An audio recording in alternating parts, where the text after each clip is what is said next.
Et je savais pas, mais les graines, ça fait comme le popcorn, ça explose. Et là, je me suis mangé un screamer d'une graine.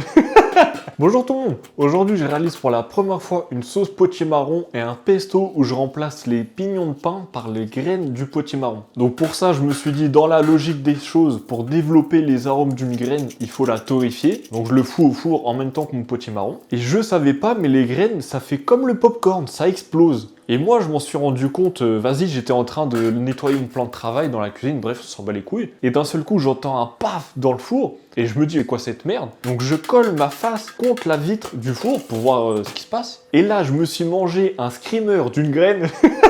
C'est-à-dire qu'il y a une graine qui a explosé, qui a frappé contre la vitre, et franchement, j'ai le seum de pas l'avoir en vidéo parce que je me suis vraiment mangé un screamer d'une graine. Et justement, pour ce qui en est du goût du pesto, c'est que c'est décevant. Parce que la graine, ok, elle vous amène ce côté torréfié en bouche, mais niveau arôme, comparé à la graine de pain, c'est nul à chier. Vous ne ressentez rien de la graine. Donc du coup, j'ai décidé de les manger en apéro. Vous avez juste à rajouter des épices après la cuisson, et bam, ça vous fait un apéro cool, quoi. Et pour la prochaine, je pense que je vais essayer de les faire avec la noisette pour vraiment avoir un accord avec le potimarron. Et justement, pour ce qui en est de la sauce du potimarron, c'est que c'est agréable en bouche, très léger, très monde des bisounours, et moi, ça me casse les couilles. Moi, il me faut du chien, il me faut... en fait, vas-y, il me faut une frappe. Moi, je vois du piment qui vous met une belle droite, et en bouche, je pense que ça devrait donner quelque chose d'agréable. Parce que, ok, vous aurez le choc du piment, mais après, vous aurez le goût vraiment très câlin, très nuageux du potimarron, et ça ferait un équilibre pas dégueulasse.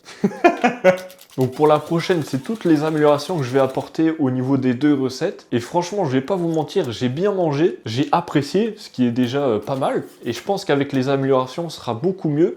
Et visuellement, je trouve ça propre quand même. Donc, attendez-vous à la voir prochainement. Et en attendant, je vais vous présenter d'autres recettes, ou du moins d'autres expériences culinaires. Donc je vous dis à la prochaine pour une nouvelle expérience. Bye!